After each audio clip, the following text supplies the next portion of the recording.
Rishi Sunak will become the next Prime Minister of Great Britain after being elected leader of the Conservative Party. Rival Penny Mordaunt pulled out of the race just before nominations closed, which paved the way for the former Chancellor to be elected unopposed. In his first public speech since then, Mr Sunak called on his party to unite together to address the cost of living crisis. The United Kingdom is a great country, but there is no doubt we face a profound economic challenge. We now need stability and unity, and I will make it my utmost priority to bring our party and our country together. Rishi Sunak will be sworn in as Prime Minister by King Charles tomorrow. An outgoing Prime Minister Liz Truss said on social media, "Congratulations Rishi Sunak on being appointed as leader of the Conservative Party and our next Prime Minister. You have my full support," she says. Well, let's go live to London now, because joining us is Sky News UK political correspondent John Craig. John, good morning. Good evening where you are. So he says unite or die. Can he unite the party?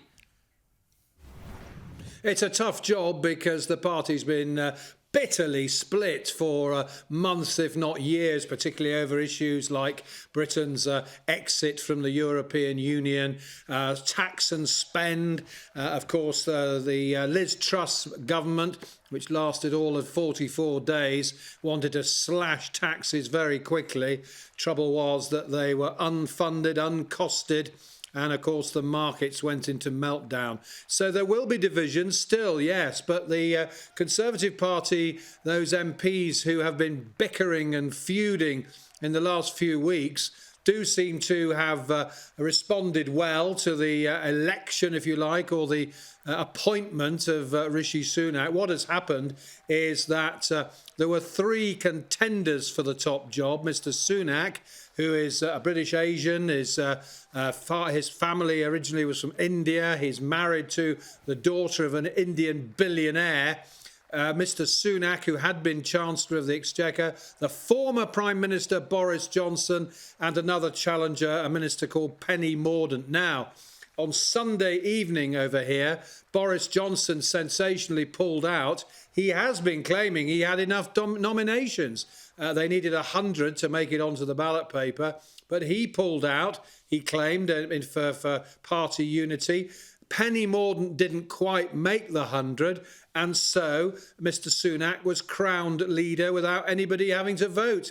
Not the MPs, not the party members. Many of those party members feel cheated that they have been denied a vote. So he later on Tuesday will go and see King Charles. He'll go back to Downing Street, say a few words on the steps of Downing Street, and start to try and sort out the British economy and bring some unity to his party. First thing that we'll be looking for, of course, is who he appoints to his cabinet. Now, when he spoke to Conservative MPs behind closed doors, which was where he delivered that unite or die message, he also talked about a government of all the talents.